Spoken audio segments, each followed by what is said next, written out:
everybody. Recording live from somewhere. Totem pole, totem pole, totem pole, totem pole, totem pole, totem pole, totem pole, totem pole, totem pole.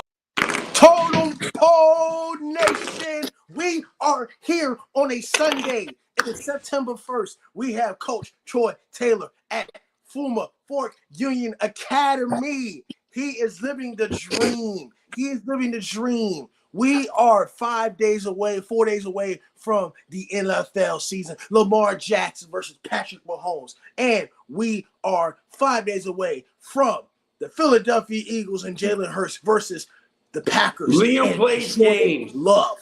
You're in the house. Liam plays games. Made my day because they made an announcement at Fork Union. They said the low man on the totem pole reports to the commandant's office.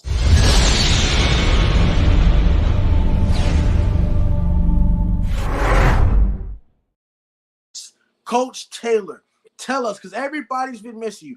Tell us about the pattern, not the secrets. Tell us about the pattern at Fork Union because you look a lot happier. We're a lot blessed coming from Bird, overcoming adversity before we get started with the NFC teams. How do you feel about being at Fork Union, helping others, changing lives, and building champions?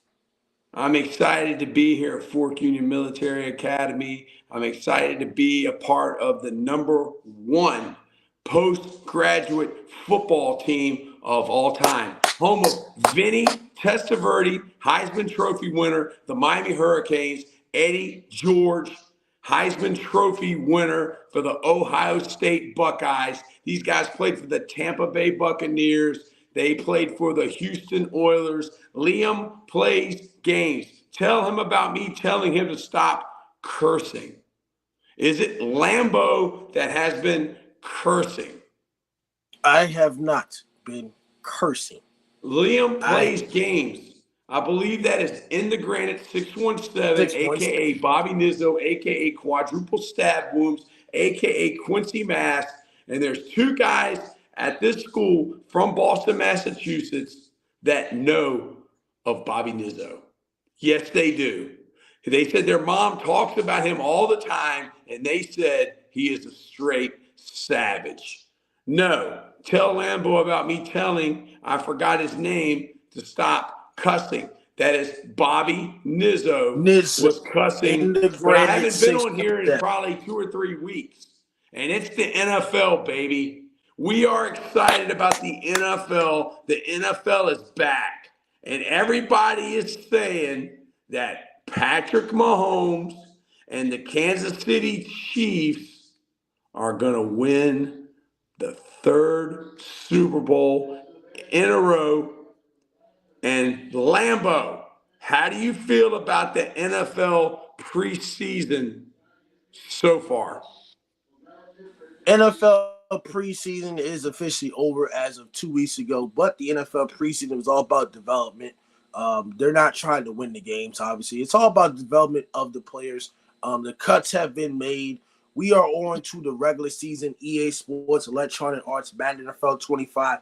Christian McCaffrey on the cover. We are on to the regular season. It is September. September is all about football. Earth, Wind, and Fire. Remember Earth, Wind, and Fire, that song? Do you remember?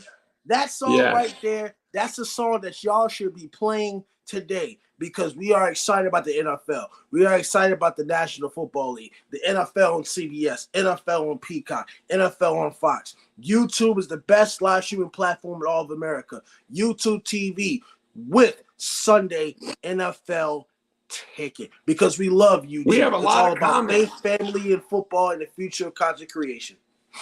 Study to Success. Study to Success says, hey, Liam plays games, says you're going to play NCAA again. Yes, we're going to play NCAA again one day, but we're very, very busy. Totem Pole Nation is blowing up. Bro, you could video call each other and get more viewers. 2 rule. Thank you very much for commenting. We are the low man on the totem pole, and we actually have 128,000 followers. We're going to watch your channel, and we're going to see how many subs you have. but thank you for commenting. Danny, yes, sir. Let's go. Liam plays games. Do you remember last time I was in the live stream? I had 12 subscribers. Guess how much I have now? Noah, WSP, Justin Medley, get that frog out of your throat, Coach Troy. Danny, LSU -4. What's y'all's thoughts? Total Pole Nation, we are pumped up. We are excited to be back. This is for y'all.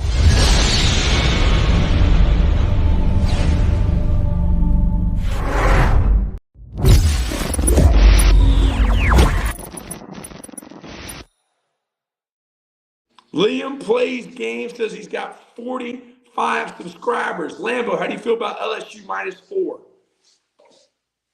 I have a lot of confidence in LSU. I think Graham Nursemer is the starter. I know Miller Moss is great on the outside for USC, but I trust Brian Kelly.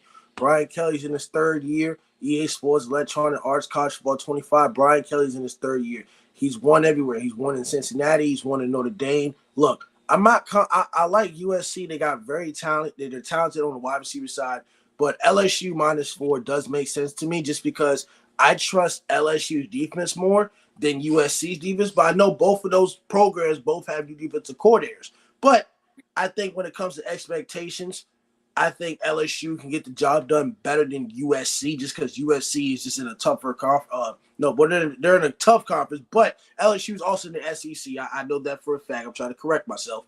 But I trust LSU and Brian Kelly more than I trust Lincoln Riley. Because their defense will step it up. This is some boomer ASSHI blank. Well, George M., you're definitely not from my generation because you're talking about a dude, but that's good. Hey, it's 2024, George M. Your name is George, okay? And it's not Curious George. Danny, Finn, here you go. I had a 5-legger hit all 4 yesterday. Was scared about LSU, so cashed, then put half on LSU -4. Laugh out loud. The NFL is back. Opening week. Lambo, does it start this week? What's the first game we have? Thursday, September 5th at 8:20. You have the Baltimore Ravens versus the Kansas City Chiefs. Patrick Mahomes, Lamar Jackson, the rematch of last year's AFC Championship game. And Friday, September 6th, you have the Eagles and Jalen Hurts versus Jordan Love and the Packers in Brazil on Friday at 8:20. So we'll be live streaming that. But also, we might be at the Battle of Chester. Thomas Dale versus LC Bird and the new coach, Coach Bland. He knows how to get it done. He knows how to get the job done. And the Battle of Chester. So we got a lot of football going on. Go ahead. Why do we have hostiles in here today? Well, it's because guess who's back? Back again. Shady's back. Tell a friend. Again. Guess who's back?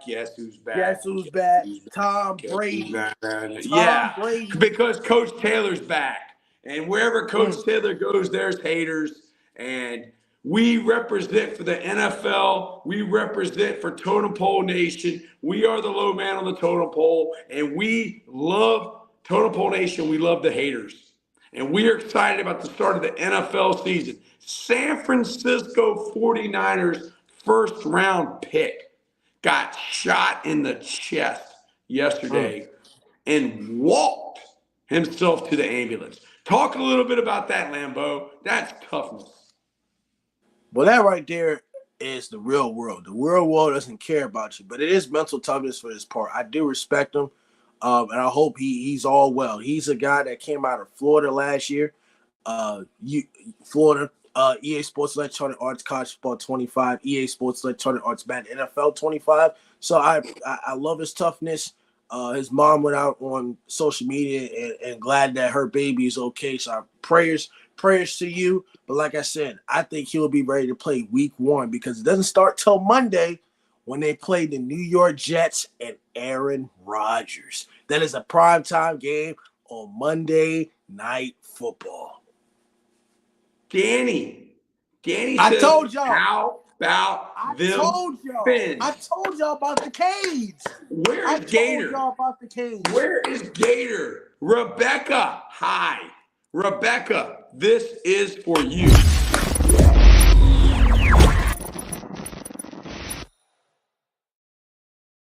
Totem Pole Nation is back and better than ever. How about them Canes? Lambo, what do you think about the Miami Hurricanes, the Florida Gators, Mario Cristobal, and the big victory over the Florida Gators yesterday?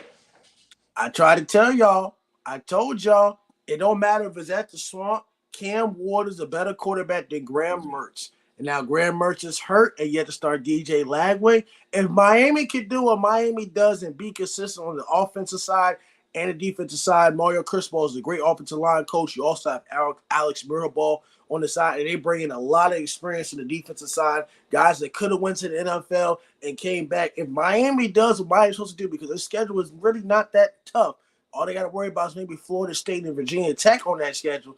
If they do what they're supposed to do, they have a chance to get to the ACC championship. But I tried to tell y'all that Miami's going to beat Florida. But Gator sat up there and said that I should never wear that Miami shirt ever again. But they got blown out so bad that I didn't have to watch the rest of the game.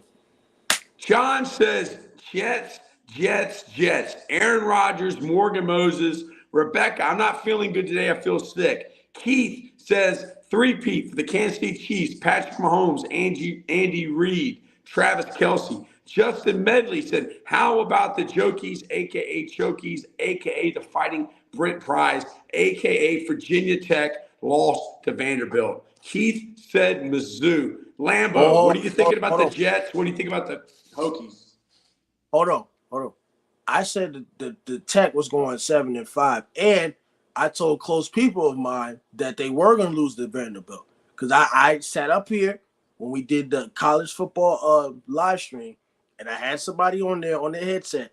They told me that Tech was going 9-3, and I sat up here and said they're going to lose to Vanderbilt. The coaches. I said they'll lose to Vanderbilt. I'm not surprised. What I am happy is Justin Medley.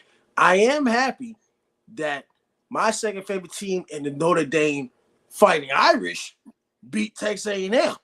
That's what I'm excited about. I knew Tech was going to lose to Vanderbilt. They were down 17-0. I was coaching my game anyway, so I barely even watched the first quarter of that game. I caught it on the third quarter. So I'm not surprised. Justin Medley said, when did you say that? Justin Medley, I think it's time for you to come on here. The Terminator, I think it's time for you to come on here because you're calling Lambo out on some of his BS. I said that the week of when college football came out, on the 15th, the week of July 15th, I said that. The week of July 15th, I said that. I said they were going 7-5. Coach Ball, president of Totem Pole Nation. Justin Medley said you need receipts, Lambo. Coach Ball, how are you feeling today about the NFL? How are you feeling about college football? Wow, what a first opening week. Holy cow. Guess who's back, ladies and gentlemen? The U. Shady's what back. A throat stomp they put. Man, I feel sorry for you, Gator. I did not see that coming, my man. Unbelievable. Paul Medley. Okay, got it. Every team in the country is your favorite team. Notre Dame, Clemson, Virginia Tech. Rebecca, Coach Troy Tiller, where you at? Fork Union Military Academy. Danny says the U. Coach Ball, does it feel like Totem Pole is back? Oh, wow. Yes, we are back. Look who it is. Holy cow. We're in here. Terminator in the house. What is Coach Troy called me out, brother, so I had to make an appearance. Let's go. So yes. I want receipts, Lambo. I don't ever remember those words coming out of your mouth. Oof. Well, one, I said it at your house, but you don't remember that. And number two, I said at the week of when we started streaming that college football game, EA Sports Electronic Arts College Football 25. I did say they're going to win at least 7 games. And I did say they're not winning the ACC. Yes, I do recall you saying. Hold on, you did say 7-5, but you never said they were going to lose to Vanderbilt. I didn't pick them to beat Vanderbilt. I didn't even put that on my bets. Gator. I didn't put that on my bet. I picked the over. Coach Troy, we're going to have to go back and look this up because I'm not buying that. Well, you don't Gator have to. says, yep. You asked the Lord. They made us look like you asked the fools Lord and definitely showed us they didn't want to win. Danny said I had a Virginia Tech fan talking how they win in the ACC. They won't respond. Danny said, guess what? I had for dinner last night, Gator. Wow. Coach Bald, how do you feel, man? Man, I'm glad we're all on here. I'm feeling united. The brotherhood, the band is back.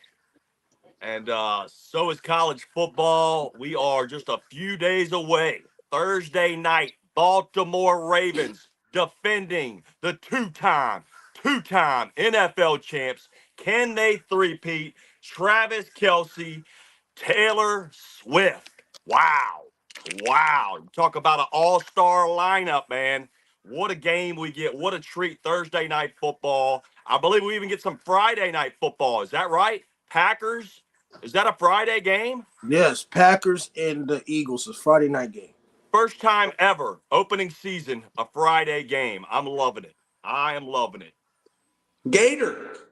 My Gators lost to Miami like Virginia Tech lost to Vandy. Danny, hey, Gator, remember all that talking last week? George M. says, not one neck in this video. George M., are you Steve Grogan? Are you Merton Hanks? Merton Hanks. What do you know about necks? What do you know about necks, George M.? Are you a Steve Grogan fan? Are you a Merton Hanks fan?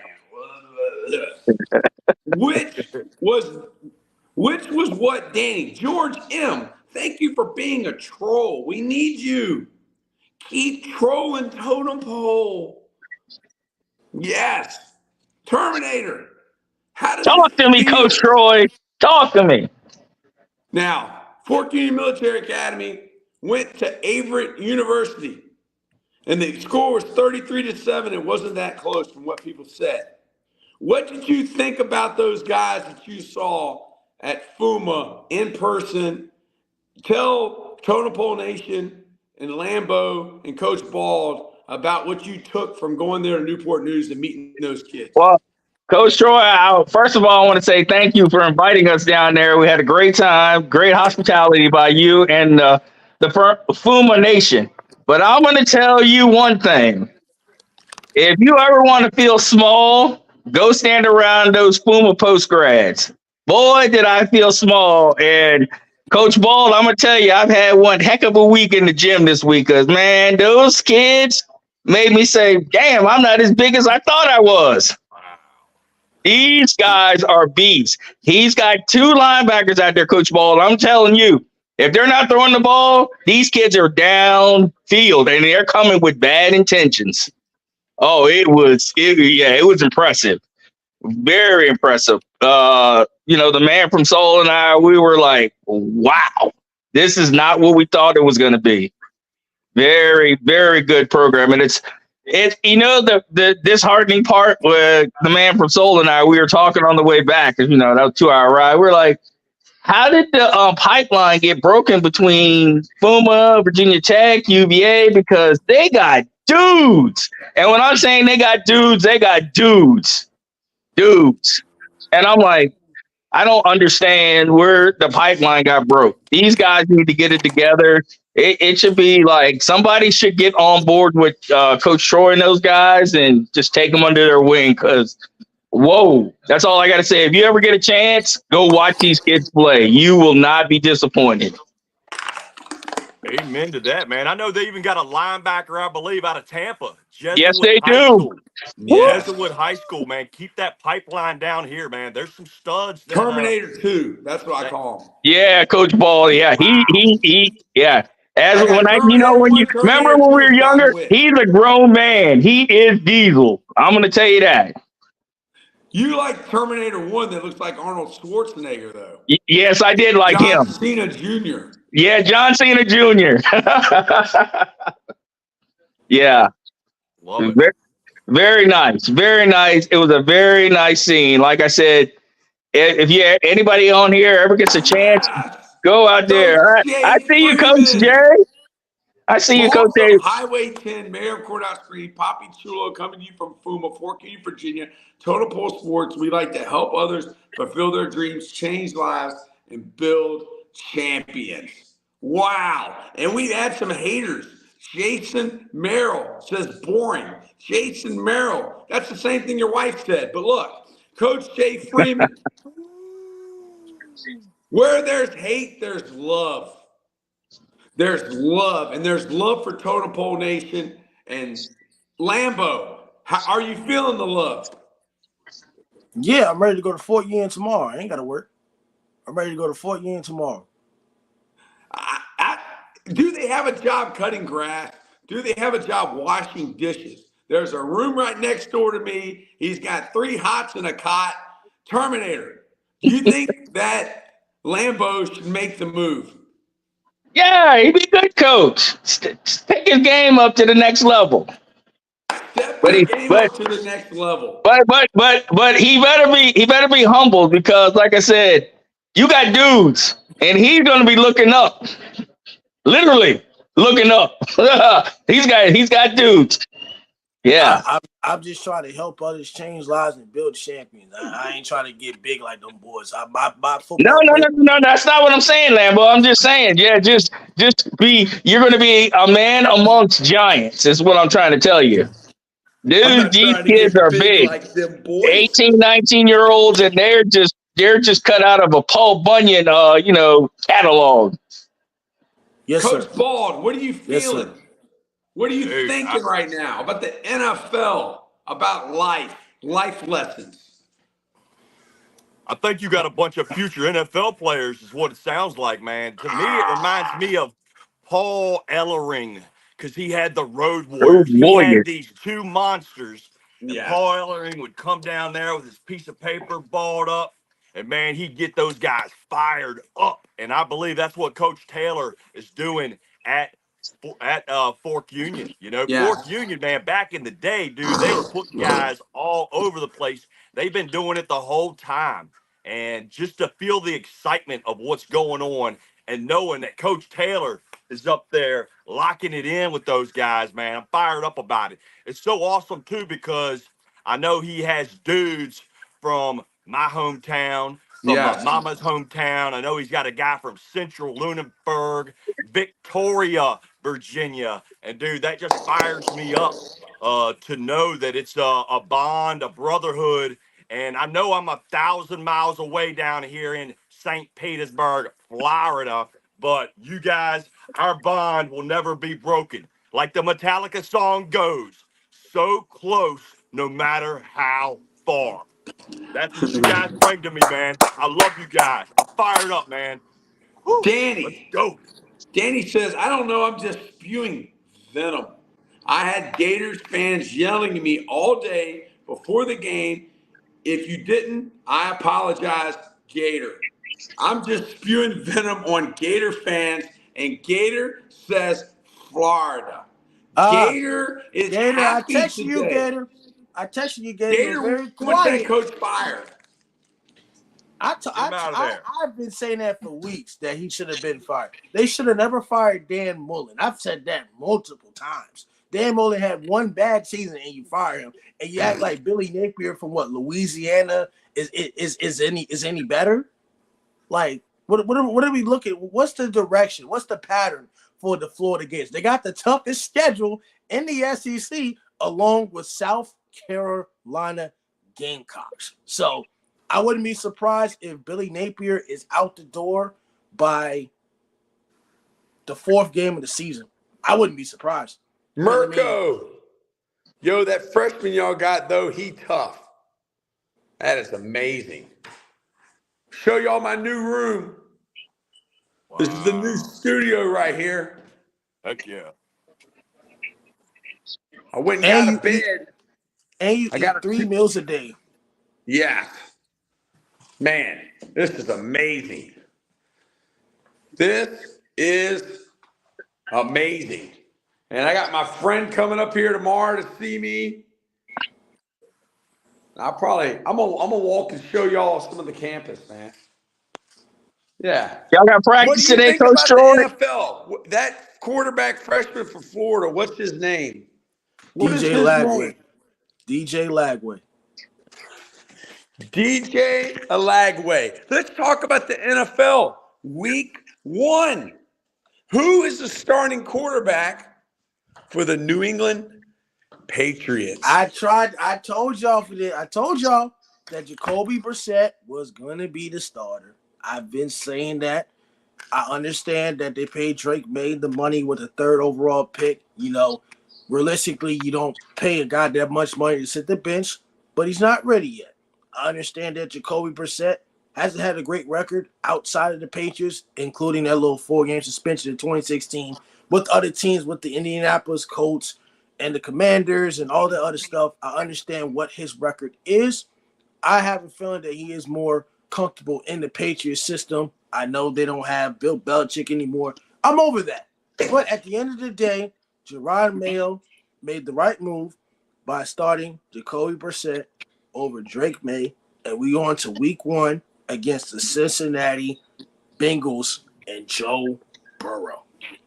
We're on to week 1. They're only starting Brissett because they want to be the top 5 in the draft next year. They're trying to lose. If you're trying to lose, you'll start They're Drake May trying right to now lose. if you're trying to lose as well. Better than jail. Huh? I said if you start Drake May, you might as well pick in the top 5 too. You have a No. better chance. You have a better. Drake May showed more in the preseason than Brissett, whatever his name is. I can't even say it. Brissett didn't need to really play in the preseason. He didn't need to. Yeah. He really didn't. You know why he didn't play? Because he was trash. They're trying to lose, Lambo. Follow the pattern. You're a big pattern guy. Follow the pattern. We got a lot of comments. Gator, yeah, I'm staying humble. Gator Nation, stand up. Yes, Lambo, that was my call all along. Napier needs to be gone. Coach Shea Freeman, miss y'all. Gator, that was tough, but the setting was absolutely beautiful. Danny said maybe we'll play week 8 or 10-ish, and then T-Mac, what it do? T-Mac, you're the best. This is for you, T-Mac.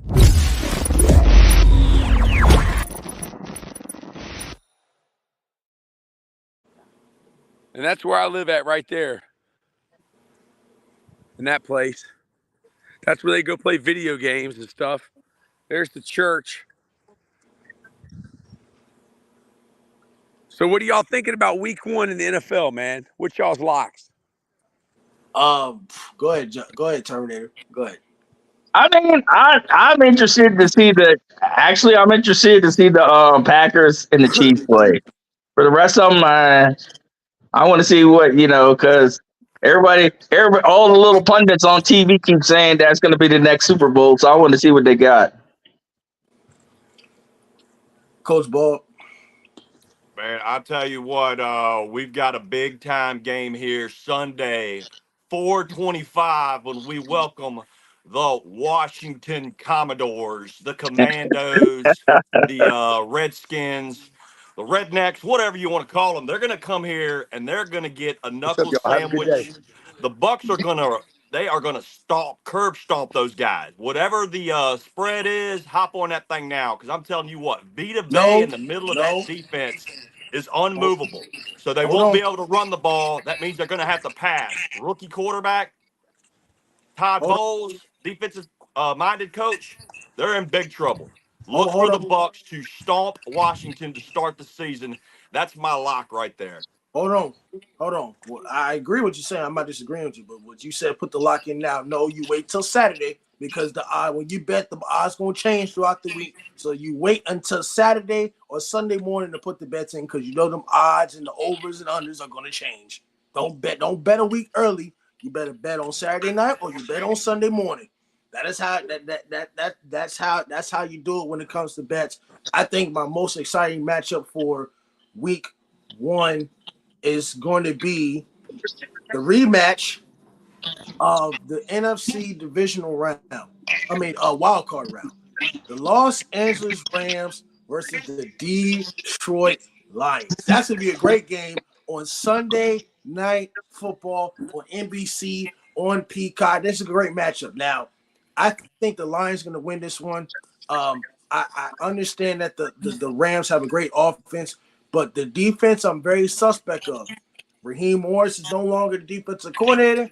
The secondary isn't as good. They got a lot of young guys, and you're trying to replace Aaron Donald. And replacing Aaron Donald is going to be very, very I love tough. y'all, man. I I still gotta think it's go. going to be a close game.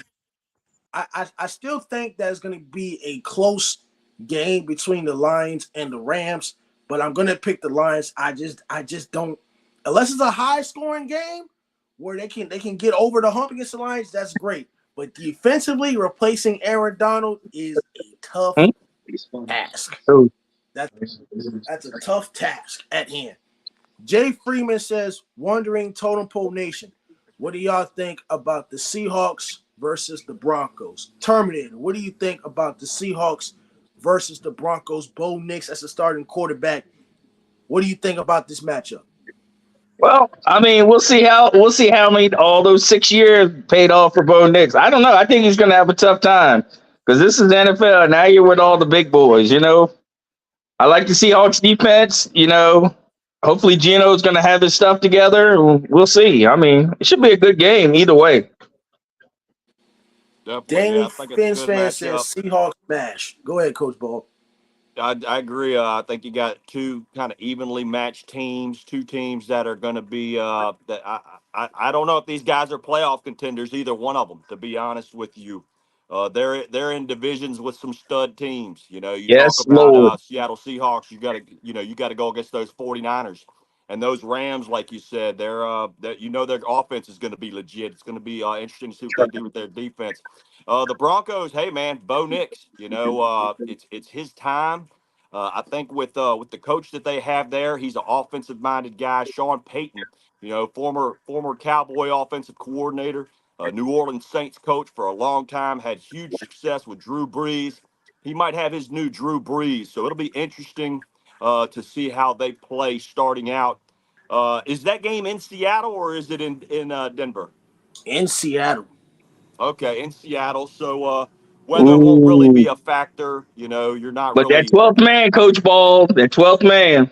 That's it, man. That crowd is going to be rocking. That's the thing about the first game of the season openers. The Yep. crowds are so electric. Everybody's been waiting it feels like 9 months. Everybody's been waiting 5 months for football. It's going to be crazy.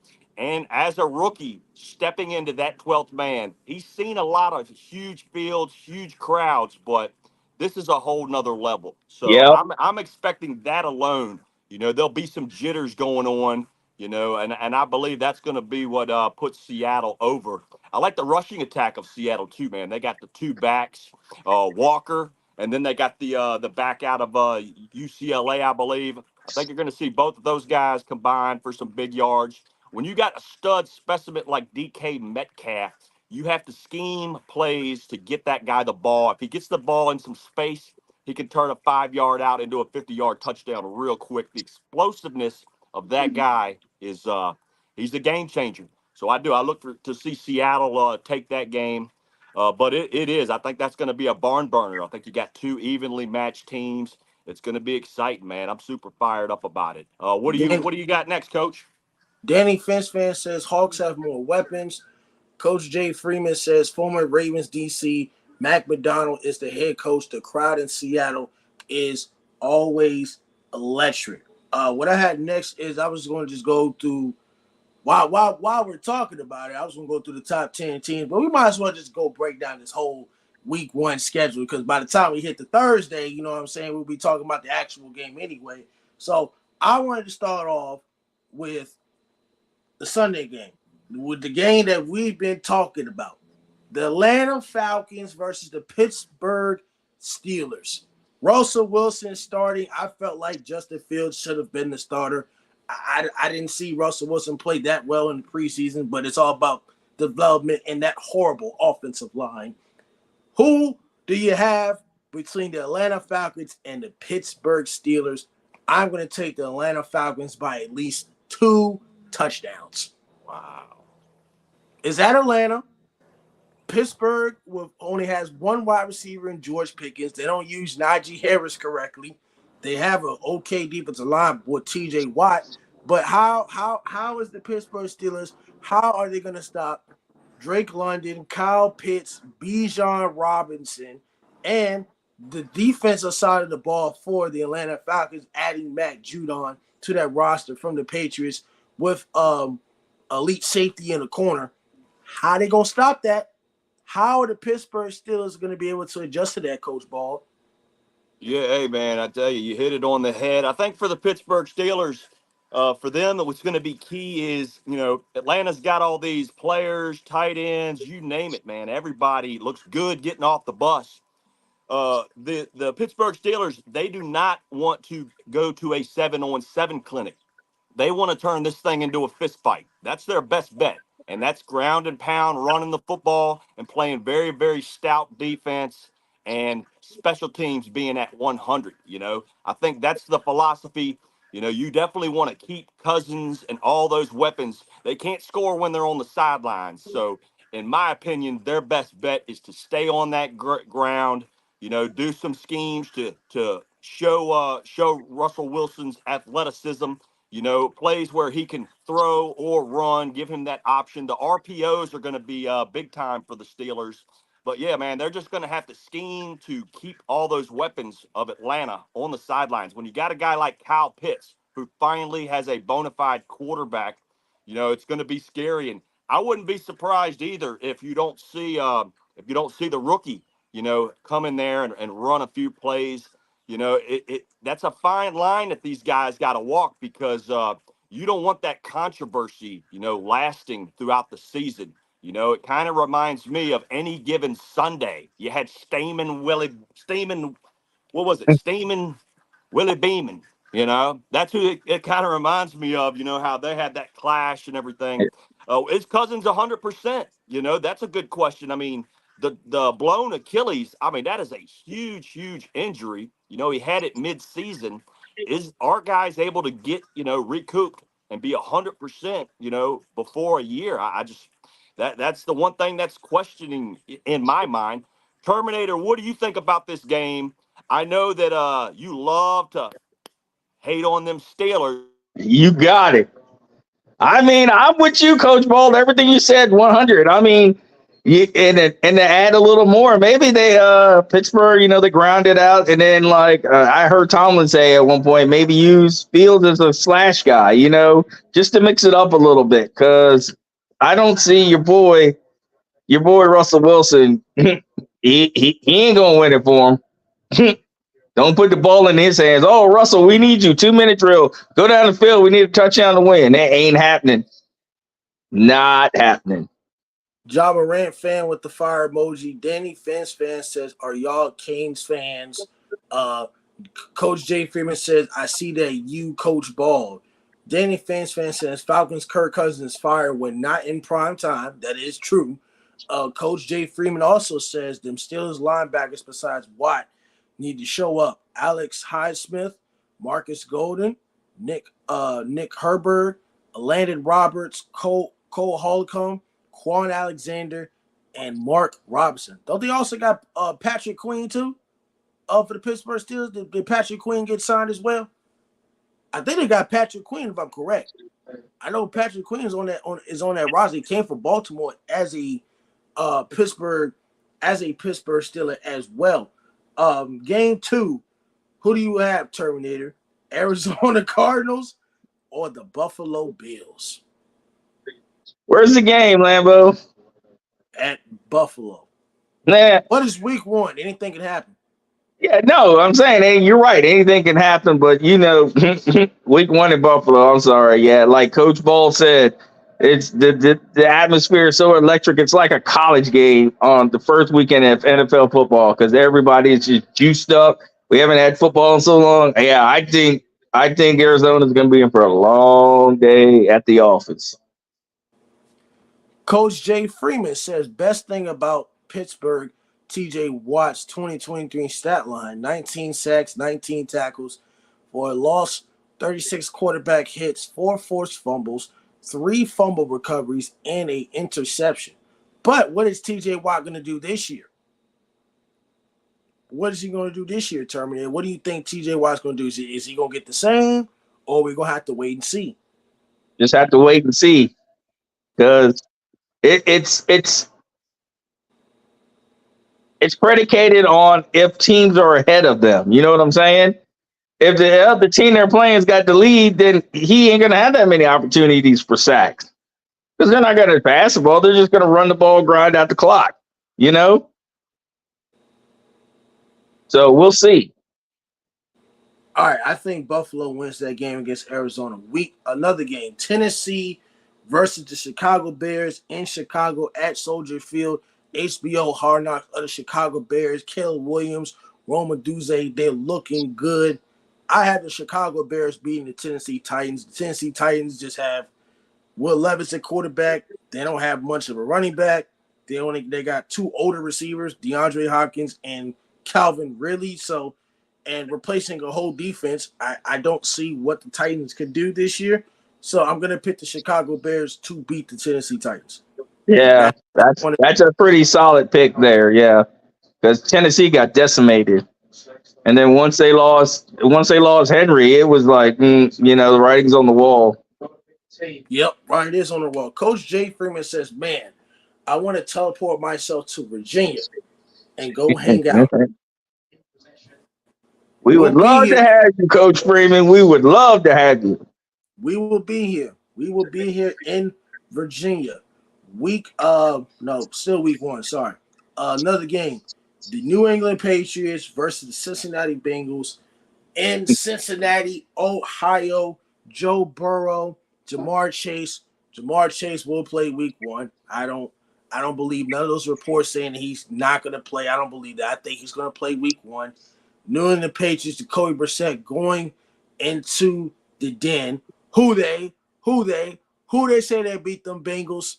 I'm going to take my team, the New England Patriots, to upset the Cincinnati Bengals week one. The reason why I say that is elite defense. Our defense is going to be great.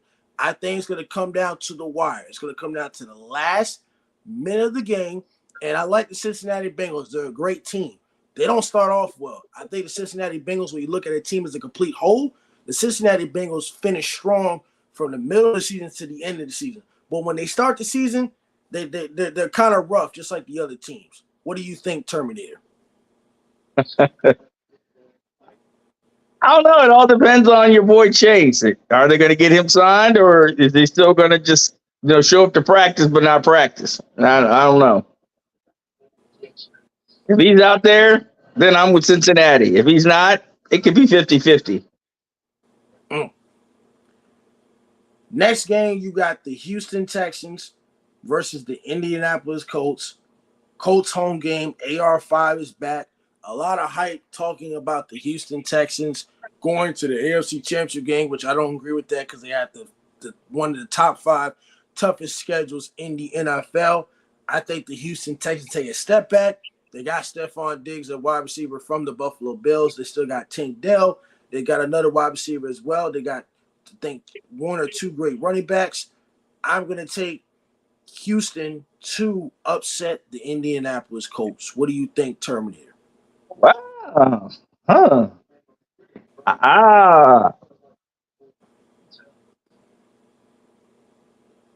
don't know about that one because I haven't heard that much about Indianapolis. So, and then of course, in the NFL, they always got tape, so everybody can catch up to Houston. So I'm just hoping for a good game. That should be on the watch list because you could be right on that one. If I'm not confident in betting that, I'll take the over under, which is 49.5 right now. I'll probably take the over. I think both of these quarterbacks will probably not in week one. I wouldn't take the over in week one. Some of the games I will. I'm not going to take all the unders in week one. I think there's going to be a couple games where teams score at least 49 points. 49.5 Indy Houston. That's 24-24, 24-27. Along that range. Possibly. Yeah, but it can the Indy quarterback get us that many points? Is what I'm asking. Isn't he coming off an injury? Yeah, I think he's coming off a shoulder injury or a concussion. So I don't know. It'll be one to watch. I'm not. I'm not I gonna. might stay away from that one to just watch it. You know what I'm saying? Yeah. That's the odds right now. They're probably gonna change by Saturday night or Sunday, but that's why Yeah, I'm yeah, I'm not with gonna pick you. I'll this wait one till down. Saturday. Wait till Yeah. Saturday. Jacksonville versus Miami. Trevor Lawrence got paid. Tua got paid. A lot of talk about Mike McDaniel and the extension that he got. Um, I think Miami is great offensively. You got Tua, you got Jalen Waddle, you got Raheem Morris, Devon Achane, and Jacksonville and Doug Peterson's third year. You lost some wide receivers. You still got a running back. You got a new defensive coordinator. I'm going to take the Miami Dolphins. And if the spread was as of today, I would take the Miami Dolphins at 3.5. Okay. 3.5, and then whatever the I know. over. I mean, I've never liked Jacksonville, anyways. I always say they're just overrated. So will Jacksonville do it? Will Jacksonville be the top 7 teams in the playoffs this year? Who's in their division? Houston, Tennessee, and Colts. Yeah, they might squeak in.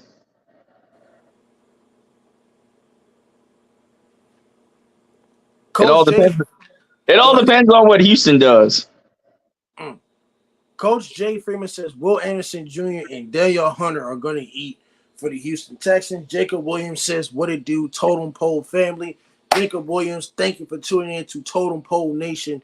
Danny Finch fan says over on Miami Jacksonville is 48 or 49.5. I'm more confident taking the spread over than the over under because it's very tricky in some games in the NFL. Me personally, I don't take the over. I either take the money line or I take the spread. And then Jacob Williams says, are you saying the Dolphins to win the division? I missed the start. No. The Miami Dolphins are not going to win the division. I am more confident in the Buffalo Bills winning the division than the Miami Dolphins. Danny Finch fan says, I am saying Miami's winning the division. No. Until Miami can beat teams that are better than them, nah. Until Tua can play in cold weather, don't see it. Unless you just have all home games.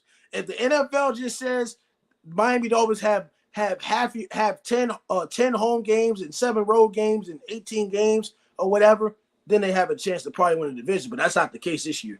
That's just not the case. They can win at home, but they can't win on the road. Danny Finch fan says the Bills lost so much. Jacob Williams says Bills lost 7 Pro Bowlers this season. I don't know if any team has ever been equally as good or better after that. So, Terminator, are you picking the Dolphins or the Bills or maybe the Jets to win the AFC East? I'm gonna stick with Miami until somebody can beat them. I'm sticking with Miami. Buffalo's lost too much, and the Jets are banking on that Aaron Rodgers is going to be Aaron Rodgers. So, but we'll see. Like Coach Ball said, Achilles, man, those are tricky injuries to come back from, especially being a quarterback. Danny Finch fan says, yeah, Green Bay and Cleveland in December is not going to be fun. Caleb J says Chiefs are getting that 3-peat. Terminator, are the Kansas City Chiefs going to 3-peat? From what I've seen, who's going to stop them? Oh, who's going to stop them? You got Andy Reid, you got Patrick Mahomes, and you got Travis Kelce. Okay, who's going to stop them? The Cincinnati Bengals or the Los Angeles Chargers. The same 2 teams that I'm going to keep saying. The Cincinnati Bengals. The Chargers are in the Chiefs division, so that's going to be good. So we'll see. I just don't see it. I just think Jim Harbaugh can turn that program around very quickly, and Liverpool. hard All and it's hard to beat a team like that in your division 3 times, especially if you face them twice in the regular season, and then you happen to face them in the playoffs. It's hard to beat a team 2 or 3 times, especially when you play each other in the same division. You're correct, especially in the NFL. And Yeah, with the Bengals, the reason why I say the Bengals as well, because they already beat them in Arrowhead. They already beat them in Arrowhead. And then the other AFC Championship game the year before, I think when they were supposed to go to the Super Bowl in 22, if it wasn't for that 15-yard penalty, coulda, woulda, shoulda. It was a tight, close game. I think at their home place, it was a tight, close game. So I don't think the Chiefs want to go. I don't think the Chiefs want to face the Bengals. I think they'd rather face the Ravens than face the Bengals. That's kind of how I look at it. They'd rather face the Ravens than they face the Bengals, because until Lamar Jackson can show us he can complete a pass when you need him to, or until the Baltimore Ravens get a primary number 1 wide receiver, not just Zay Flowers, until they get a primary number 1 wide receiver like a Tua or a Jalen Waddle, not saying that they're the same players, but until they can get a wide receiver that can make a catch in a close, tight situation, the Chiefs will probably advance. That's the only way. I don't see the Houston Texans going to the AFC Championship game. I don't think the Houston Texans are ready for the Kansas City Chiefs anyway. I don't see that at all. I think I give the Houston Texans another maybe 2-3 years until they're ready for the Chiefs. Jacob Williams says the only guaranteed in that division is the Pats last. LOL. Sorry. You don't got to be sorry. That's your opinion. You ain't got to be sorry. I go to sleep at night just fine. So you're not hurting my feelings. I go to sleep just fine at night. Danny Fan says agreed. The script is real. Jacob Williams says stop it. Don't say Chargers. It's year 1. Harbaugh could be better than Belichick and Reed and still not have success year 1 in the KC division. Best case split 1-1 with KC and make the playoffs. Why did you compare that to Belichick and Reed? You can't put Jim Harbaugh and Bill Belichick in the same sentence. Whoa. Terminator, what do you think about this comment? it's more of an opinion. I mean, you're right. You can't put those in the same sentence. You can't even put them in there with Andy Reid. Yeah, I mean, it's a different, cause if you're trying to do that, I mean, that's a different era of football, because Reed and Belichick started coaching in the early 2000s. Football back then isn't the same as it was now. Yeah. And they will pick. I'll get to that later. Paul says, how good will you sleep if you're picking in the top 5? Sleep just fine. I'll sleep just fine. Oh wow. I'll sleep just fine. By the way, that's not going to happen. But I'll sleep just fine. It's just a football game. It's all about life to me. So, is that the worst thing that can happen to me? No. There's other things in life that happen worse than possibly my team picking the top 5, but it's not going to happen. Jacob Williams says, Lamano, that's exactly what comparisons work, you guys. Took the 2 best coaches and said he could be the best or better and still not have the success you claimed for them. The Chargers are that far behind than the Chiefs. I didn't compare the Chargers and the Chiefs. I just said somebody in the comments asked if Kansas City was going to three-peat, or Terminator said, I asked Terminator if he think the Chiefs are going to three-peat. He says, well, who's going to stop them? Or basically, we'll see. And I said, to my response, I said the 2 biggest threats to stop them, because you're in the AFC, meaning AFC Championship game, you got to play your teams in the AFC, not the NFC. The AFC, to reach the Super Bowl in your own conference, which is called the American Football Conference, I think it's going to be the Bengals and the Chargers. The Chargers being in the division, we saw what happened last year. I mean, a couple years ago with the Patriots and Mac Jones' first year, when we played Buffalo twice and then had to play them again, and it was hard to beat a team, twice when you play them 3 times, twice in the division, and again in the playoffs. That's difficult. That's not easy. The Ravens have also did that with the Cincinnati Bengals last year or 2 years ago when they played each other in the division, the AFC North, the toughest division in football, and then they had to sit up there and play them again in the playoffs. Like that's not easy. Nope. That's not a cakewalk. No. Because these teams know each other so well, and history goes all the way back. It doesn't matter whether they were good or bad. The AFC North is all about history. Now, there's history with other divisions as well. Don't get me wrong. But when you're talking about the AFC North, that's a different ball game. You're talking Pittsburgh, Baltimore, Pittsburgh, Baltimore, and the list just goes on. Like that's Cleveland and Cincinnati. yeah, like all that other stuff. That's history. It doesn't matter how good or bad the team was. It matters to the fans. But we're talking about history in that AFC North, hard-hitting, physical division. You can't really do that no more. But when you watch AFC North football back then, that's just what it was. I just think from what Jim Harbaugh is, I'm going to respond to your comment too. Jacob Williams says, Chargers not a threat to stop them, LOL. It would be teams outside of the division. Like who? Who outside of the division is going to stop the Chiefs? Is the Houston Texans going to stop them? Is the New York Jets going to stop them?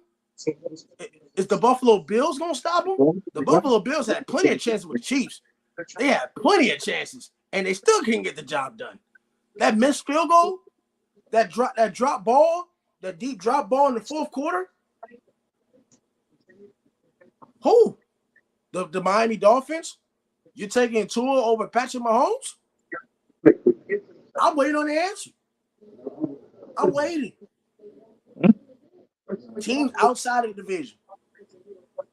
I'll look. Hold on. Teams outside. Actually, you know what? I don't need to look. Teams outside the AFC West. Okay. I'm gonna name 12 teams for you. So outside of AFC North. AFC West. So the Tennessee Titans are not no threat. Jacksonville ain't no threat. Indianapolis not no threat. And Houston ain't no threat. That's 4. The Pittsburgh Steelers sure damn ain't no threat. The Cleveland Browns ain't no threat. Cincinnati out. That's a threat. The Baltimore Ravens ain't no threat until they get a wide receiver. So that's 7. And Buffalo's not going to be a threat. They had chances. I didn't say the Patriots going to make the playoffs. And New York Jets, until their offensive line is consistent throughout the year and not be Aaron Rodgers dependent. Am I missing any other teams? The Denver Broncos outside. Am I missing any other teams outside the division of the AFC West?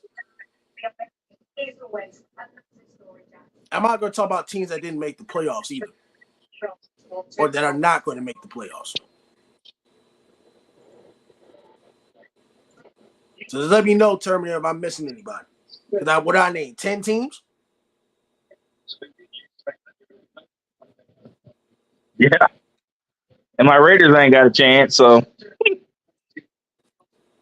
Jacob Williams says, are you claiming Chargers are better than every other great playoff team? That's wild. No. You asked me a question. I gave you an answer.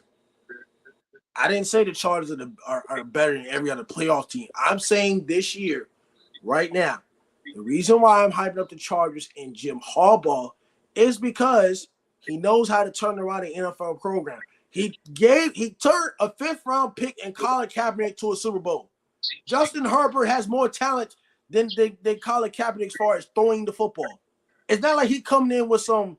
He had Alex Smith year 1, obviously, but you act like he coming in and ain't got no quarterback. He got Justin Herbert.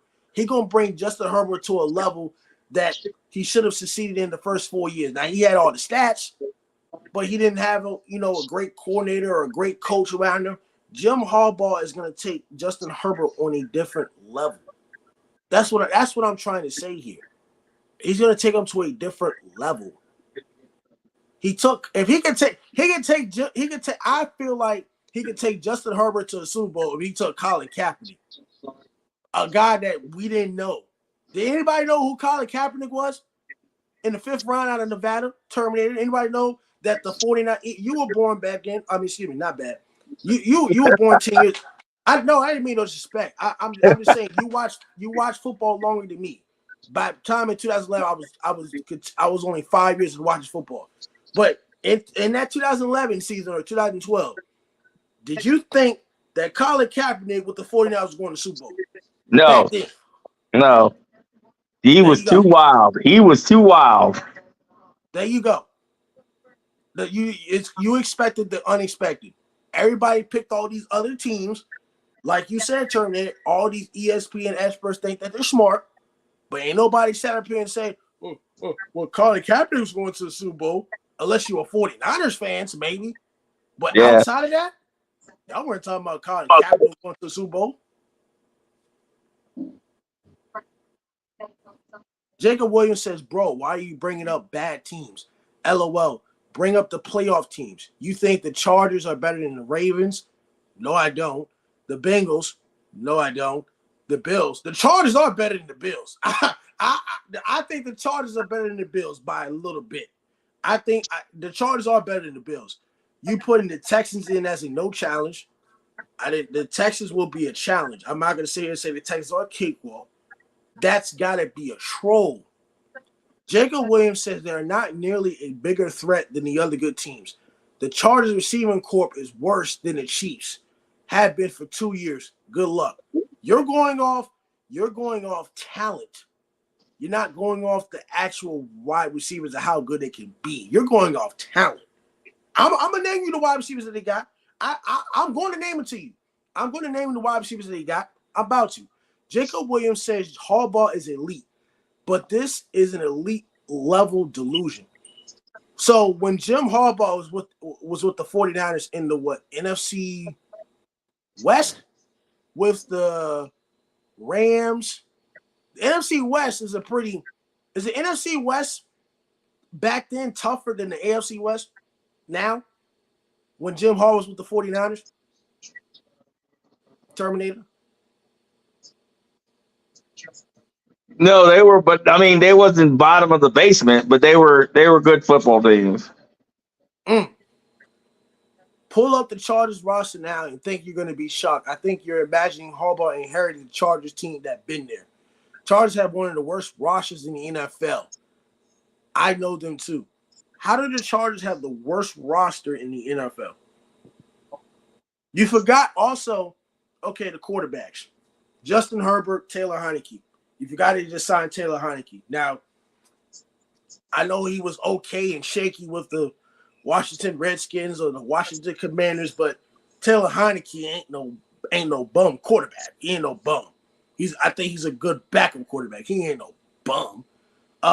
Running backs that they got, Gus Edwards, J.K. Dobbins, Hassan Hawkins. So Hassan Hawkins is a third-year guy at Michigan, but J.K. Dobbins and Gus Edwards, I know they were injury-prone running backs for the Baltimore Ravens, but okay, that's their two running backs. The wide receiver core, DJ Chalk, he played at Jacksonville. You got Darius Davis. You got, I think, Ladd McConkey out of Georgia. Even though he's a rookie, I think he'll do something. You still got Josh Palmer, and you got Brendan Rice at wide receiver. The tight ends, you might want to be careful talking about wide receiver core because the tight ends I think are pretty good. They got Hayden Hurst at the tight end spot. Hayden Hurst, very elite tight end. I think their other tight end might have retired. If I'm thinking of a guy that looks like Antonio Gates, I think he retired. So Hayden Hurst, Will Dizzy, and Stone Smart is their tight ends. Now, defense, I named the whole list. I sat there and named the whole list. I'm not even looking at a computer. I named the whole list. I don't need a computer to look this up. I don't. I got half the roster in my head. I don't need to look at a computer. You named one of the starting you named one of the three starting wide receivers. What list is this? There's no list. It's in my head. I studied the Chargers. It's in my head. I could sit up here and name 32 starting quarterbacks and head coaches without looking at a list. What are we talking about here? I don't have no list. I have no computer, no nothing. This is all this. Joshua Palmer and QJ would be above some of the super late round picks you said. Don't be surprised if the Chargers make the playoffs. Don't be surprised if they win 11 games and the Chiefs win 12 or 13. Don't be surprised. The Raiders are going to compete because of the Raiders. They're going to be tough. The Raiders are the Raiders, and the Broncos are going to be the Broncos. I think the Raiders are going to be better than the Broncos this year. Bo Nix is a rookie quarterback. Yeah. And Gardner Minshew has been in the NFL before. He almost took the Colts to the playoffs. So, and I like what Antonio Pierce is bringing to the Las Vegas Raiders as far as the culture. I like what he's bringing. But I have a feeling that DeAndre Hopkins is going to get traded. Depending on if they don't win, I wouldn't be surprised if DeAndre Hopkins goes to the Jets, gets traded to the Jets to go. I wouldn't be surprised if he gets traded to the Jets. I wouldn't be surprised. If they don't win and Devontae Adams wants out, he goes to the Jets and plays with Aaron Rodgers. Do you think that would happen, Terminator? I would probably say yes, so that way they can get some picks and bolster up that roster in the next year's draft. I could see that happening. Because he's gonna beat Devontae Adams. You know, wide receivers are all divas anyways, and he's gonna get mad that Minshew can't get him the ball, and then he's gonna want out. It's the pattern. It's the pattern. Yep. Brian Pumper says Chargers would be a good running team, but calling Hayden Hurst elite is nasty. I said he was a good tight end. You acting like these guys are bums. They're in the NFL for a reason. Now I understand not everybody's elite. There's levels to elite and greatness. I didn't say he was Travis Kelce. There's difference, but you act like he's a bum. You act like these players in the NFL are just bums. Like, not everybody can make the NFL. The NFL stands for not for long. So if he made the NFL, I'm not sitting up here and saying, oh, he made it type thing, but he's not a bum. Like, he's not a bum. Jacob Williams says, Lambo, you're on video reading the names we can see. You can see what? You see this behind. You see a chair and a TV. I'm reading what? What am I reading? I'm looking directly at a camera. My iPad is like a square, so my camera is this way. I'm looking at you like I'm looking at Terminator.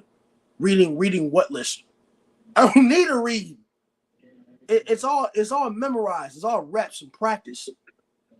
I don't need to read nothing. If I was looking at a computer, I'd be doing this. Talking about practice. Yeah. Well, if I was reading a computer, I'd be doing this. Yeah. My face would be outside the camera if I was reading the computer. I'm sorry. Let me go back, Terminator. I got caught off guard. I'm so sorry, but I had to. Let's get on to the next game. Come on. We're getting on kill. Let's get on the next go. Let's go down the game. I'm sorry. I see. Stay focused. Stay focused. All right. This game worth talking about. Minnesota versus the New York Giants. Sam Darnold starting quarterback. Daniel Jones. J.J. McCarthy was probably supposed to start, but he's out. It's at MetLife Stadium. Who do you have between the Minnesota Vikings and New York Giants? I think both of these teams have great elite defenses, but the quarterback situation, not so well. So do you think that this game could be a defense type of game between the Minnesota Vikings and the New York Giants? I don't even see the Giants getting a field goal. Woo! So they won't move the ball at all. Unless they get a turnover. Unless they get a turnover. But that's coulda, shoulda, woulda. Woo! So you got the Minnesota Vikings on this one. Yeah. I like Minnesota. I've always liked Jefferson. He's a He reminds me a lot of like a Randy Moss. If you ain't careful, you're gonna get mossed. You ain't careful, you're gonna get bossed. Yes. Next game, Carolina versus New Orleans. New Orleans has a new offensive coordinator. Carolina has a new head coach and a new offensive coordinator. You got Bryce Young, you got Derek Carr. Michael Thomas, I think, is out for week 1. I guess he was either hurt or he's suspended. Who do you have between Carolina and New Orleans at the New Orleans Superdome?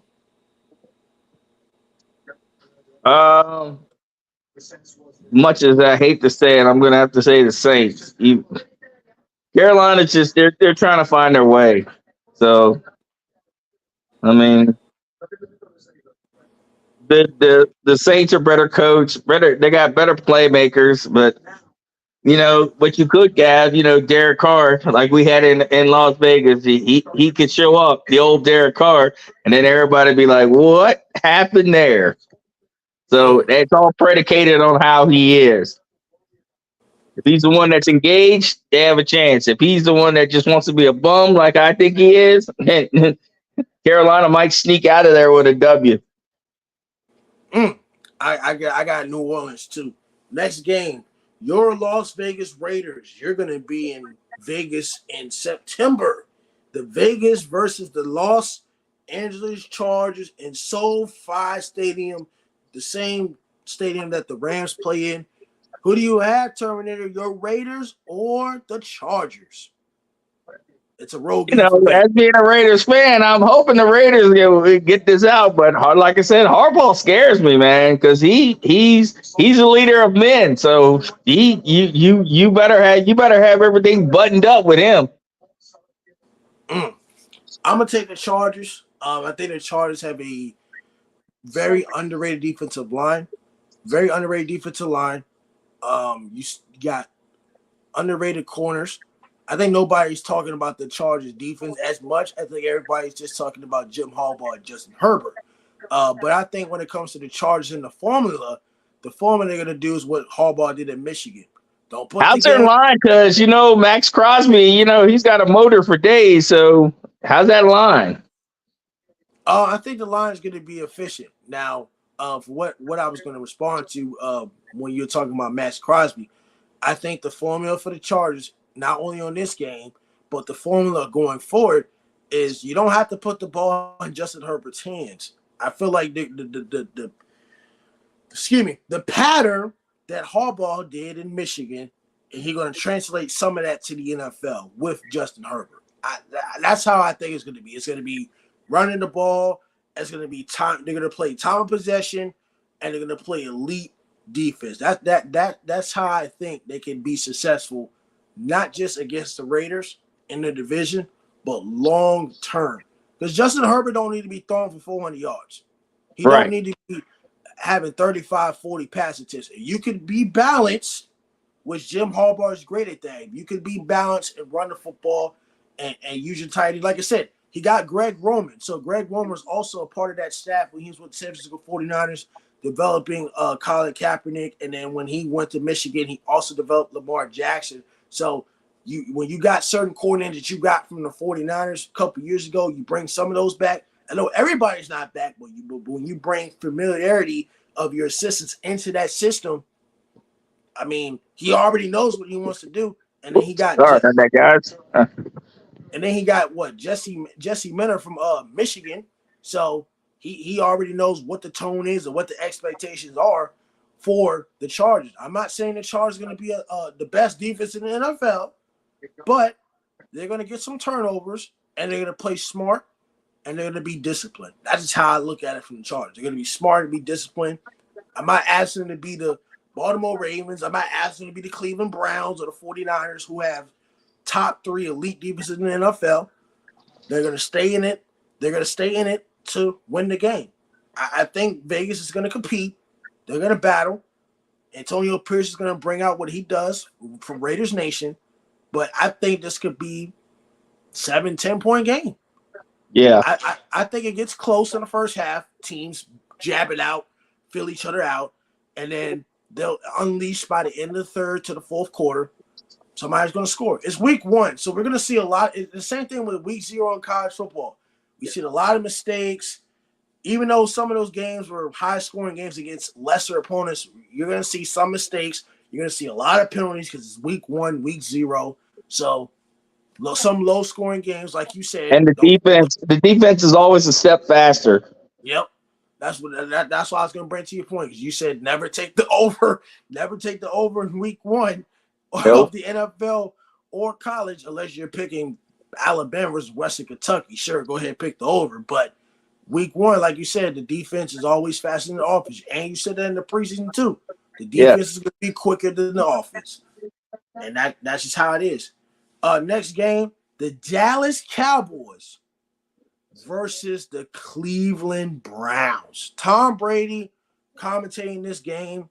It's funny how he's commentating the Cleveland Browns game, because of the 2016 season he was suspended for 4 games, and then his first game, 2016 game, was against the Cleveland Browns. So, hey, what a funny story. Who do you have between Dallas and Cleveland? I will take the Cleveland Browns. I know Deshaun Watson's not Deshaun Watson. He'll never be the Deshaun Watson he was with Houston. You will never see that version of him again. Never. But I think Kevin Stefanski should get a lot more credit for what he did in the past. Having Baker Mayfield take him to the playoffs, having an elite defense under Jim Schwartz, last year having multiple quarterbacks and still make the playoffs in the toughest division of the AFC North. You got Myles Garrett. You got elite corners. I trust Cleveland more than I trust Dallas. I don't trust Mike McCarthy calling the plays. Where's the game at, Lambo? At Cleveland. Oh, you got some comments here too. All right, so they're at Cleveland.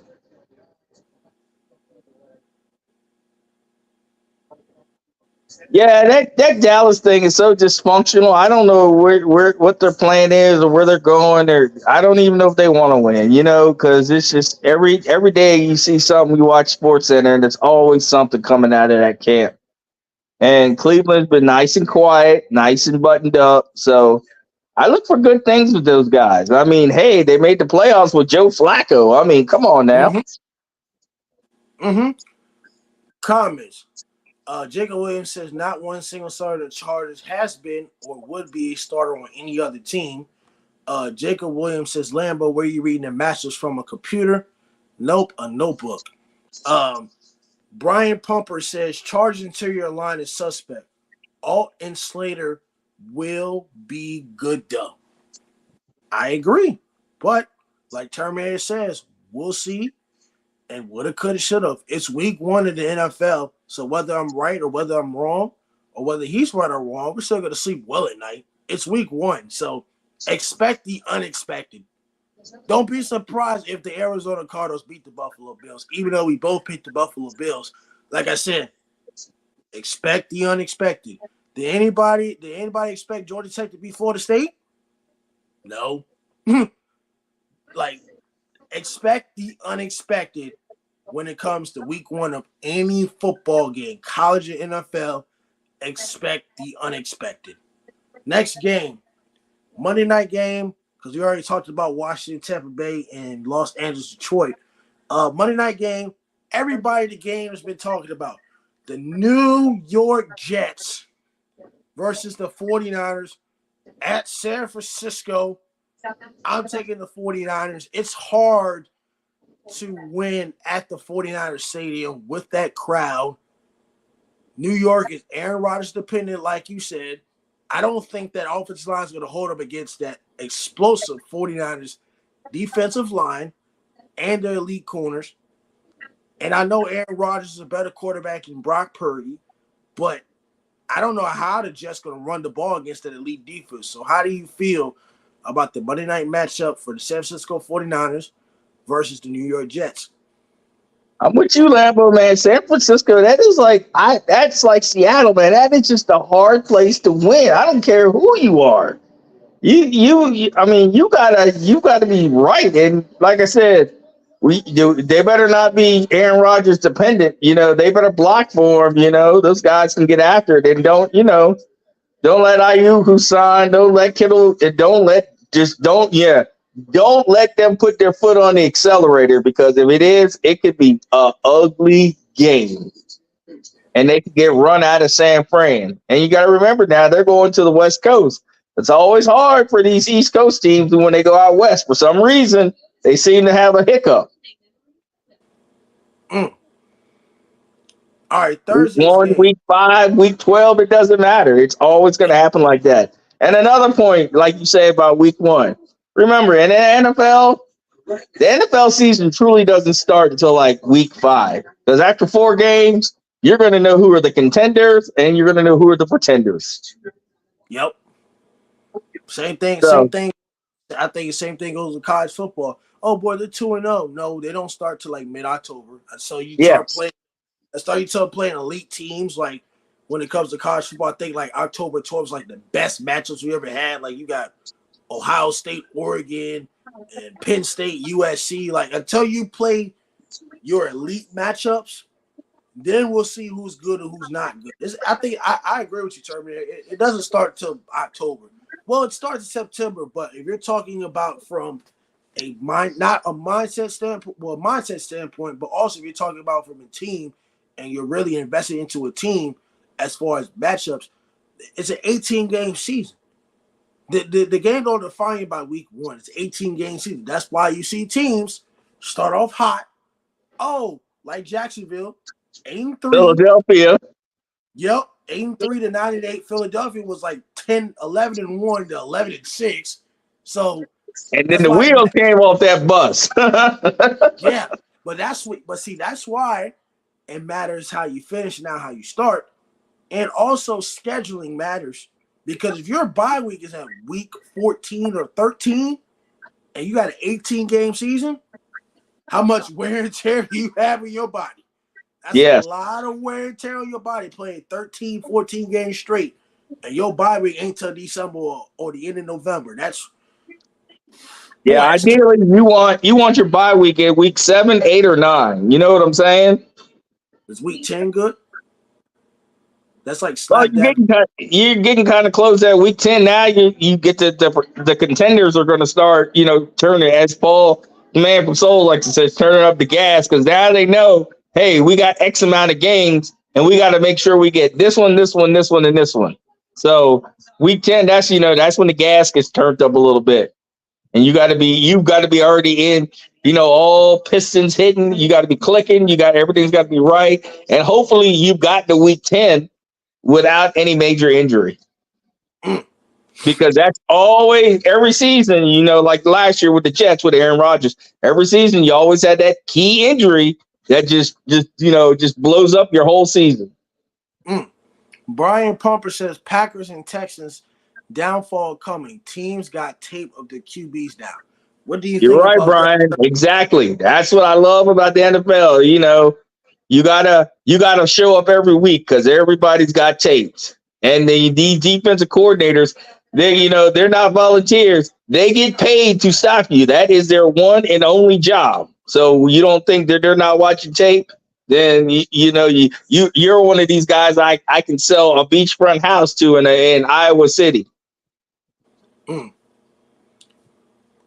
All right, the final 2 games that we'll get into, we'll talk about, but also we'll be live streaming on Thursday and Friday. Unless we're at the Battle of Chester, Thomas Dale versus LC Bird at LC Bird. I mean, we'll see. We'll figure it out. But I mean, the Battle of Chester, you know about the Battle of Chester, Terminator. The Battle of Chester. You know what time it is when it comes to the Battle of Chester. All right. I'm rolling with my nephew, Thomas Dale, all the way. I never thought I'd say that, but I gotta roll with my nephew. Yep. Thursday night's game, the first game of the year, the Baltimore Ravens versus the Kansas City Chiefs. Like you said, it's hard to pick this game. I don't know if I'm gonna bet this game unless it's over or under on this game, because it's tough, because it's week 1. There's a lot of hype surrounding Patrick Mahomes and Lamar Jackson. Chiefs are the 2-time defending Super Bowl champions. The Ravens' revenge is we lost in the AFC Championship game, and we're to come out firing on all cylinders. Who do you think is going to win between Baltimore and Kansas City? If I'm going to bet, I'm probably going to take the under. It's 46.5, and the line right now is -3. But the Kansas City Chiefs last year didn't cover the spread too well. No, they did not. So that's why I don't never bet on Chiefs games. Man from And Soul does, but I don't. I stay away from those guys. They are so I just don't know with them. But as far as the game goes, I can see a little bit of revenge factor, like you said, with the Ravens. But I, I, I'm going back to what you said, Lambo. Until Lamar Jackson can complete a pass, third down and 3, and you know it's a passing down. No more running, no more. It's third down is a passing down. Till he can complete that pass on a drive to go score. Give me Patrick Mahomes. I agree. I'm taking Patrick Mahomes, and that draft. I mean, I know that they released their wide receiver, but also Hollywood Brown will not play week 1, so it does kind of hurt him a little bit. But you do have Xavier Worthy. You still got Travis Kelce. You got Isaiah Pacheco at the running back spot. You still got Clyde Edwards-Helaire. I know Clyde Edwards-Helaire is not like a big pop, but you still got 2 running backs. I like Isaiah Pacheco a lot. So I trust Patrick Mahomes. He's going to make all the throws necessary. The Ravens defense is elite, but I think it's going to be a low-scoring game defensively. I think The same defense is elite. You still got Chris Jones. Yeah. So I was about to get to that too. Yeah. So I think it's going to be elite defense. Who can make the plays, right? Yeah. Who can make the plays? It's who gonna make the plays and who's going to be more disciplined. Who's gonna have more penalties? Who's gonna have less penalties? That's what it will come down to. I mean, we know that they're gonna be sloppy. We know it's gonna be mistakes, but it's who can overcome those mistakes. It's like Notre Dame and A&M last night, 12 penalties, but Notre Dame kept running that football, and they beat A&M. Not saying A&M's a bad program, but to all you A&M fans that sat up here and said they're gonna win, I said, well, what wide receivers? You didn't have any wide receivers. And that Notre Dame's defense is elite, even though it's a little bit off topic, but that's my point there. Like, it don't matter how many penalties you have, it does matter, but you got to keep going. You got to keep overcoming that adversity. So we'll see in this matchup a lot of animosity, a lot of energy of Baltimore feel like they should get to a Super Bowl. A lot of Lamar Jackson hype talking about, 2-time MVP that has never touched a Super Bowl, but has touched the AFC Championship game. So I'm going to pick Kansas City. I like Lamar Jackson. I'm not a hater of Lamar Jackson.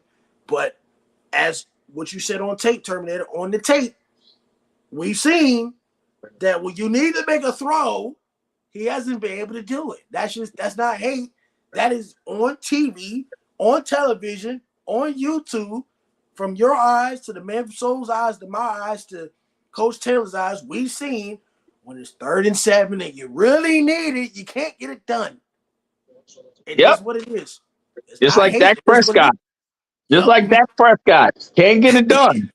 And it just happens that way. I mean, I'm not trying to, downplay it or nothing, but I mean, it is what it is. I hate that saying, but it is what it is. Until you can show me, what did they say? And remember the Titans, show me, Bama, because you ain't showed me nothing yet. And he's going to have Chris Jones breathing down his neck. So, He better just, eat the ball, throw it out of bounds or something. Because if he throws a pick, they're going to house call him. All right, final game for week 1, the Friday game that is in Brazil. I guess they find a way that one team is going to wear green and the other one's going to wear white or black. I don't know how the hell it's going to work in Brazil, but I guess they figured out a way. But that's not our problem. No, they can't wear green. Black and white. Green is sort of bad down there. Neither one of them. That's what I didn't understand. How you got 2 green teams going to play in a country where they don't respect green? So I'm like, all right. They got to wear. So I'm thinking you're like you said. One's gonna have to wear white. One's gonna have to wear black. Yeah. So Friday game, Green Bay versus the Philadelphia Eagles in Brazil. It's an NBC game on Peacock. It's the first time we had a Friday game in the NFL in Brazil. I'm going to pick the Green Bay Packers to upset the Philadelphia Eagles. Now, I understand. Well, the Eagles got talent. They got Jahan Dawson from the Commanders. They got Saquon Barkley. They're elite. Look, I've been saying this since last year. I'm on the Jordan Love train. I'm not saying he's going to be the greatest thing ever. I'm not saying that. I'm on the Jordan Love train. The Green Bay Packers got Christian Watson. They got elite wide receivers. Now I know they got Josh Jacobs. A.J. Dillon is hurt with a broken neck, so that is kind of crucial. But I'm very confident in what Matt LaFleur brings to the Green Bay Packers as far as the scouting department. They know how to scout. They had an elite draft on the defensive side. You still got Jair Alexander as one of the elite corners in the NFL. I'm going to take the Green Bay Packers to upset the Philadelphia Eagles. What do you think about that, Terminator? I mean, we got to see because I like Green Bay. I like, we watch that playoff game against Dallas. They're young, but I don't know. Sometimes, like the one kid said up here earlier about, everybody's got tapes. I don't know, they might figure them out. I'm curious. That's the game of the week I really want to watch, but it's going to conflict with the Battle of Chester. So we'll see what happens. But I'd like to see that. That to me is going to remind me of like one of the throwback hard hitting days. We're going to see who comes out firing and who doesn't. I agree. Because if Jalen Hurts comes out playing like Jalen Hurts can play, Green Bay could be in for a long night. All right. That's mostly it for the NFL part. We'll talk a little bit about college, and then we're going to end this junk. First thing we're going to talk about is Virginia Tech and Vanderbilt. Virginia Tech and Vanderbilt. I was texting close friends, called them. I tell you, be careful what you wish for. Be careful what you wish for. Now, you said receipts, Terminator. It's in one of my videos that did for college football where I was on the headset with somebody, and somebody told me they was going 9-3, and I said, I don't know about that. Be careful what you ask for. And I said the Vanderbilt game was a trap game. Now to clarify, trap games can mean two different things for people. I think a trap game, in my definition, not your definition, but my definition of trap game is kind of like the unexpected. Like you're looking at a team from last year that sucked, but it's a new year, and when you're supposed to beat the team you're supposed to beat, you lose to them. That's what Virginia Tech does. Virginia Tech always has the highest expectations on social media. We're going to be great. We're going to run the ACC. And they folded like a lawn chair to Vanderbilt. And they should have won the game because they missed a field goal at the end, up 17. How do you feel about Virginia Tech? I did say they were going 7-5. I don't think they're going 9-3. I don't see 9-3. The schedule may look like 9-3. I see 7-5 because despite bringing back all the talent that they have from last year, is what people kept telling me. Well, they got all the talent from last year. I said you got to play the teams. And I know the ACC is not the SEC, it's not the Big Ten, but what's wrong with Virginia Tech, Terminator? Well, my first impression, because the man from Seoul and I watched that game, and everybody knows. I don't know if they don't, but they will know. I am a big Wahoo fan. I had kids that went to Old Dominion, but now that they're all out of school and stuff, now I'm back to my Wahoos.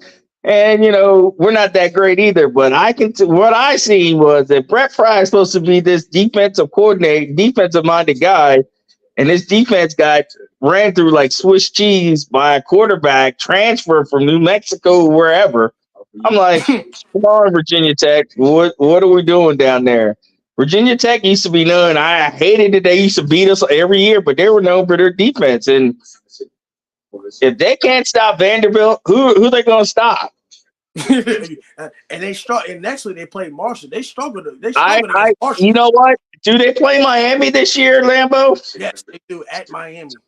Oh my God! They're not beat them at Miami. They're not going to beat them in Miami. And they play Marshall next week at home. They struggled against Marshall. But they do play Miami at Miami, to answer your question. At Miami in October. Oh.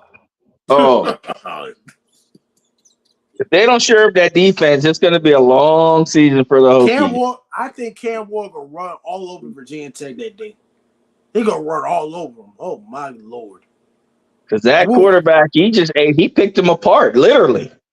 With his legs, his arm. The kid he wasn't scared. It wasn't the moment. I'm like, Tech should have in the first half we were like, okay, they came out, they got some jitters, it's the first game of the year, blah, blah, blah, blah. Okay, you went down 7. So they're gonna come in. They started their comeback. We were sitting there, we're like, oh, maybe they might win. And then it got there once, and like you said, it got tight. And once it got tight, they had nothing for that. Vanderbilt didn't care. They were playing with house money. If they lose it, well, they were supposed to lose. If they win, oh, they got lucky. No, they didn't get lucky.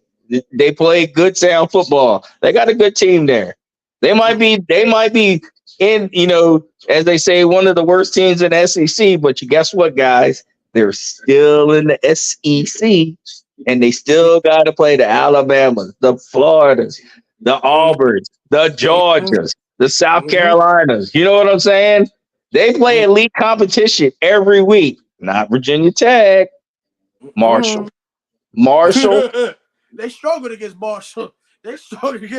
Marshall ran the So ball. that's all I'm gonna say. I have nothing but respect for Vanderbilt. They still put a squad out there. That is a great academic institution, and they still find guys and that can play hard. And they did. They played all 60 minutes, and then they went to overtime, and then they played all 4 downs. They didn't say, oh man, here's a big bad Virginia Tech hope. No, they're like, okay, y'all put your pants on one leg at a time like we do. Come on, let's play, guys. We had none of respect for that game. North Dakota State versus Colorado. I think was a very close game towards the end. North Dakota State defense could not stop Travis Hunter, whether it was game 1 or game 8. I'm not hyping up Colorado. Yeah, I still think they'll go 5-7 or 6-6, just because the schedule is going to get tougher towards the end. How did you feel about that North Dakota State Colorado game? North Dakota State had a chance to win it, had a couple crucial plays 8 minutes into the fourth quarter, and they scored. And then that touchdown, Travis Hunter. That was the daggers. How you feel about that game? I mean, if you ask me, Lambo, I don't think they got any better than they did last year. Like me and the man from Soul said, okay, they got a few guys on the line, but you know what? These are 3 and 4 stars that know they're not going to play at the Alabamas, the Georgias, Penn State, Michigan. So they come there so they know they can play. So they're not the best of the best. This isn't just a plan B. Now, Sanders and Hunter, dude, those are game changers. And this is your lingering. You would, if I told Paul this, you put them on Georgia, oh my God, everybody in the world be screaming. That's unfair. You got to break that team up. They're not going to lose a game ever. You put those 2 behind somebody that's got a line, and he will pick. He's amazing. That young man is amazing. Both of them. And Hunter, I just, man, that guy. Wow. He's primetime 2.4, not 2.0. Holy cow. When the lights are bright, he shows up and he ain't scared. Yep. He'll catch the ball for a touchdown, then turn around, play cornerback, and punch you in the mouth. Oh, that guy is just unbelievable. But as far as the team as a whole, I don't see where that interior has gotten any better. And saying they got Warren Sapp, I'm like, well, where's your dudes? Deion said last year we're coming. Well, yeah, I don't see any progression there. It still looks the same to me. And you play Nebraska next week at Nebraska. And Nebraska got, Nebraska, I'm not saying they're the best thing ever, but Nebraska, don't sleep on Nebraska. Nope. As you said, a trap game. Yep. Trap game. The atmosphere in Nebraska, at Nebraska, that atmosphere, and then you at Colorado State, oh my Lord. It's crazy. My Lord. It's crazy. Ooh.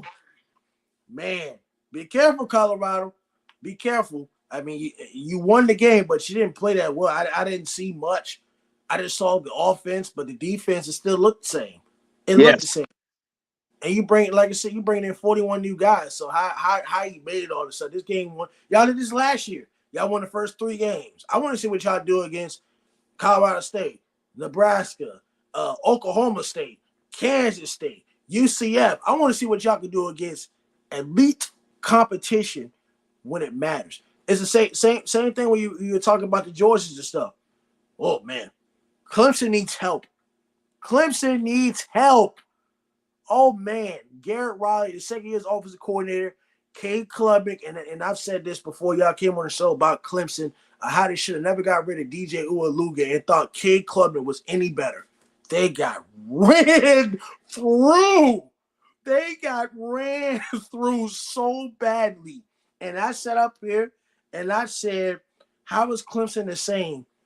Even they hadn't won a championship since Trevor Lawrence. Not only that, but you refuse in the transfer portal.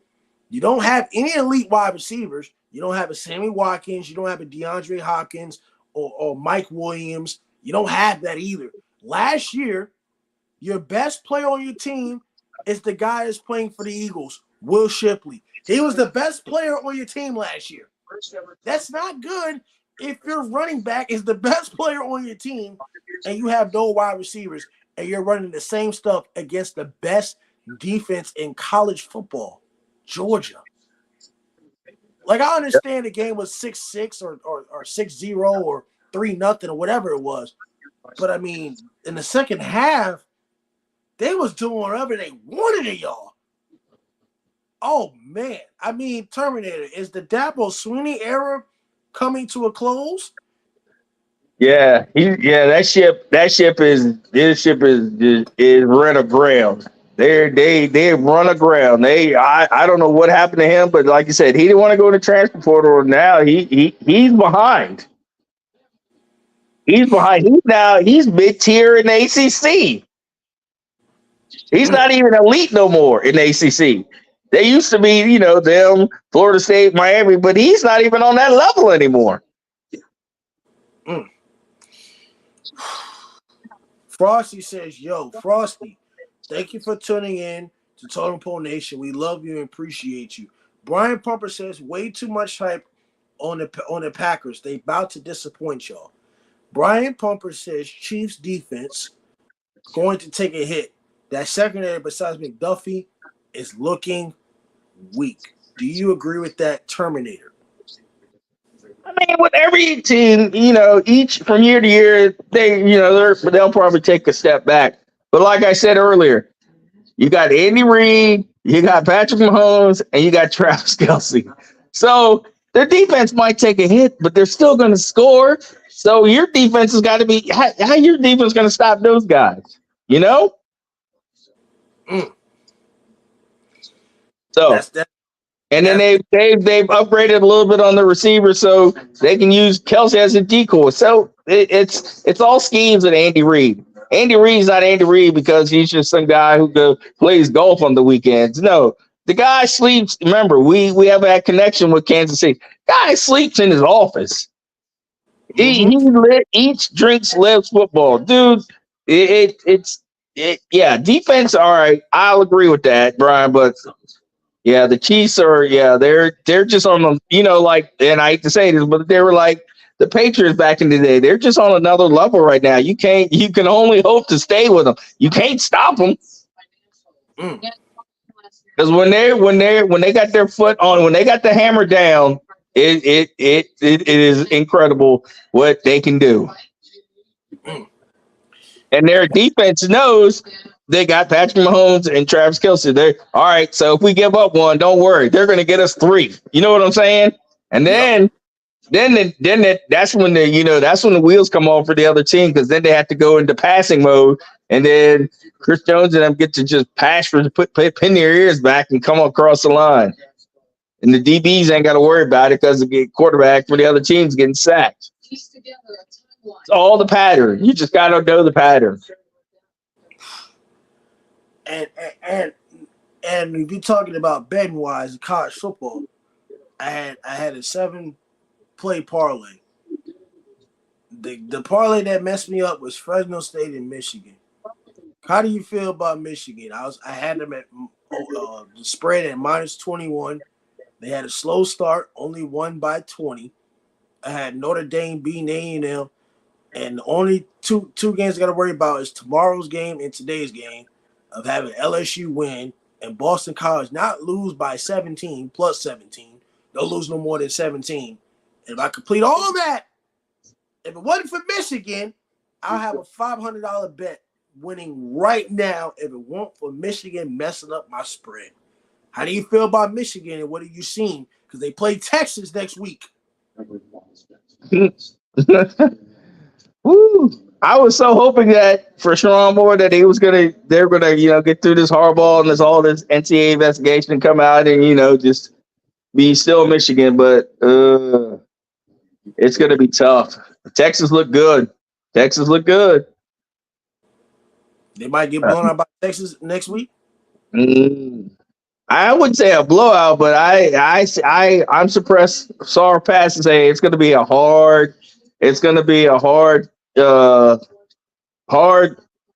do you say? It's going to be a hard road to cross with playing against Texas. They just look fundamentally sound on all three phases, and Michigan didn't. Michigan they had trouble on offense. So, I mean, they're Michigan. You're the national champion. You should have put a 60 burger up. They didn't. They messed up now I know next time, don't put the spread on Michigan.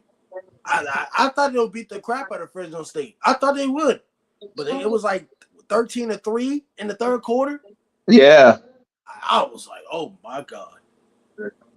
I was mad. I'm just like, I could have won $500 by tomorrow. But they can't cover the spread. So all you people in Total Ball Nation that are watching Michigan that put bets in, don't put the spread on Michigan. Just like with the Kansas City Chiefs, don't do it with Michigan. Michigan not going to blow nobody out this year. No. They're not going to blow nobody out. It's not looking good. I know it's week 1, and you can say the same thing for Oregon. Oregon barely beat Idaho by 10 points with a new quarterback. But, I mean, is that the same or is that a different situation when it comes to Oregon and Idaho? Because they only beat them by 10. It's only 24-14. Oof. That's tough. Oh, who do you got tonight? We got some college football tonight. USC versus LSU. Who do you got? Well, like they were saying, on one of the college shows I was watching yesterday, it's going to be interesting. Both of them started with new quarterbacks, so we'll see. Because we already know. They're playing at a neutral site, so that's good for both teams. So we'll see what happens. I'm taking LSU. I know they got new quarterbacks, but Lincoln Riley is allergic to prosperity when it comes to coaching defense. USC has a new defensive coordinator. I know LSU also has a new defensive coordinator as well, but USC has great talent on the quarterback. Miller Moss is great. You got Grant Mercier, taking over for Gene Daniels. And you got one of the quarterback taking over Caleb Williams. But until you can stop the line of scrimmage, which I don't think USC's defense can stop the line of scrimmage, you're not going to be successful in the 12-team college football playoff. It's why before they moved to the Big Ten or whatever from the Pac-12, every time they went undefeated, guess who they always lost to? Utah. Because Utah ran them up and down, 13 personnel, 3 tight ends, ran their ass out the line of scrimmage. They could not stop the run. And they lost to Tulane because they couldn't stop the run. So I understand it's a new year, but from the tape that we've seen, not to be a hater, from the tape we've seen, I don't think Lincoln Riley is an elite coach. He's elite at coaching quarterbacks. Yes. But as to be a coach to make adjustments, I don't see it. I'm not putting my money on USC defense stopping LSU. LSU always has great wide receiver. I'm not gonna say they're wide receiver U because there's other teams as wide receiver U. If you want to go back to the past and compare, I'm not here to do that. But I'm not putting my money on USC defense. I'm not doing it. I put my money on LSU's defense before I would USC. Yeah. And Brian, and also to the point, Brian Kelly has won everywhere he's went. He's won at Cincinnati, he's won at Notre Dame, he's doing an excellent job at LSU. So I mean, they averaged 9-10 games at LSU. And I understand the SEC is the toughest conference in college football, but USC is in the Big Ten.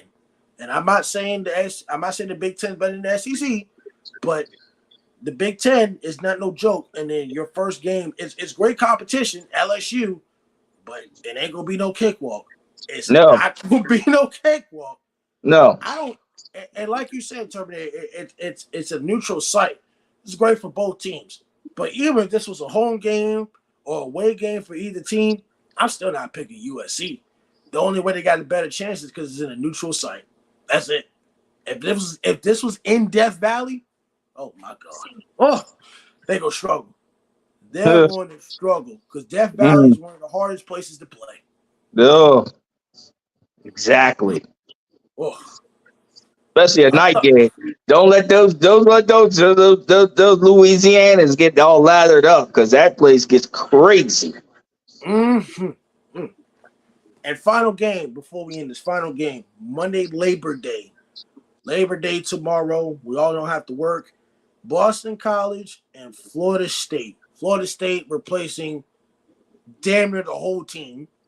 With all their guys go to the NFL. You're replacing the quarterback, running back, offensive line, tight end, defense. You're replacing everybody. Boston College, Bill O'Brien's in his first year in Boston College. We don't know what to expect. I picked Boston College plus 17. Don't lose no more than 17 against Florida State.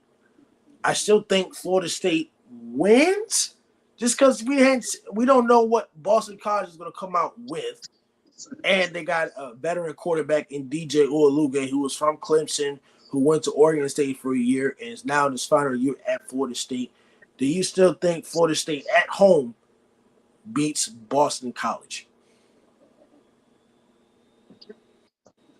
Well, let's just hope they got rid of that loss in Ireland. If they didn't, if they're still hanging on to that, I mean, Boston College could come down and steal one,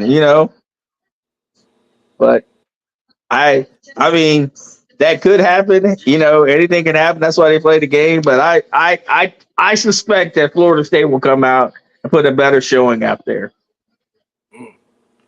I think Boston College got something for them. I think it's going to be a very close game in the first half. I understand Bill O'Brien was a head coach at Penn State at one point, became a head coach with the Texans, and has been the assistant for a while. So I think he's going to get this Boston College program back. The former head coach, I think, is now the defensive coordinator for the Green Bay Packers. So I think Boston College is going to be a sleeper team. I'm not saying they're going to run the ACC. I'm not going to say they're going to be the next big thing. But I think in the schedule going forward, I think Boston College can beat Virginia Tech. I mean, if Virginia Tech can't beat Vanderbilt, I wouldn't be surprised if Virginia Tech loses to Boston College. I think Boston College is one of those teams where you might think they don't have anything, but until they really play football like on the field and they show you some, I mean, it is what it is. It's always those teams in the ACC that are like that. So that's why when I mentioned Virginia Tech, I'm very careful because I know in the past, and I've been wrong, despite the roster, I'm very careful what I preach. Not to be negative, but to be real. I'm very careful what I preach because that sounds good from a schedule standpoint. It sounds good, but when you play on the field, it's like, I told you so. I told you it was going to happen. Like, let's be careful, Tech fans, Colorado fans. The saying is, sounds good on paper, Lambo. That's the saying. Sounds good. So say that. Sounds good on paper. It sounds good on paper. But until they get between those lines, on that 53 yards between those lines, Yep. We'll see. That's why I hate going off on paper. I gotta physically see it. I hate to go off on paper. So this is what is fun about football. But Total Pole Nation, faith, family, football, and the future of content creation. We love you. We are going to be back this week first week live stream of NFL football, the Baltimore Ravens versus the Kansas City Chiefs. Will you and the man from Seoul be there at 8 o'clock Terminator? We should be. God willing, we should be there. We're getting all. We've got all our bugs. We got all our systems set up. We should be there. 8 o'clock. Y'all might have to And we start the show. might even have a guest appearance from Agent 6 from the CIA. Agent 6. Agent Yeah. 6 might be coming. We'll talk about it because y'all might have to start the show. Because Thursday will be his birthday, so that's a great kickoff for him for football to start on his birthday. Yes, happy birthday to Agent 6. If y'all gonna get on, y'all might have to start the show until I can get off of a walkthrough on practice on Thursday. So I'll probably be on like 9 o'clock. If y'all can, I'll let y'all know. But I'll be at a walkthrough before the game on Saturday. But I will be on, and I will not be ducking no smoke. If I'm out on at 8 o'clock, it's because I have football practice. That's right. And I'll be home by 9 if I ain't got to take a player home. So, faith, family, football, and the future content creation. The NFL is back. We reach September, and all smoke is here. We'll see you on Thursday. Chiefs versus the Ravens. Patrick Mahomes versus Lamar Jackson.